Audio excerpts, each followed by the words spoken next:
मोदी जी ने हमारे देश के सामने 2047 में पूर्ण विकसित राष्ट्र और एक ऐसा राष्ट्र जो हर क्षेत्र के अंदर पूरे विश्व में सर्वप्रथम हो, ऐसा राष्ट्र, ऐसा महान भारत बनाने का संकल्पना हम सबके सामने रखा है। इसमें कल्पना भी है, संकल्प भी है और संकल्प को सिद्ध करने की कार्य योजना भी है। उन्होंने 5 बिंदु सबके सामने रखे।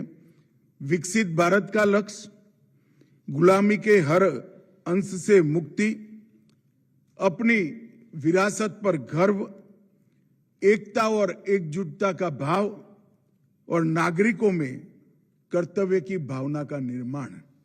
और मैं जब बारीकी से देख रहा था तो भारत विकास परिषद बहुत लंबे समय से ये 5 काम एक मूक सेवक की भांति कर रही है।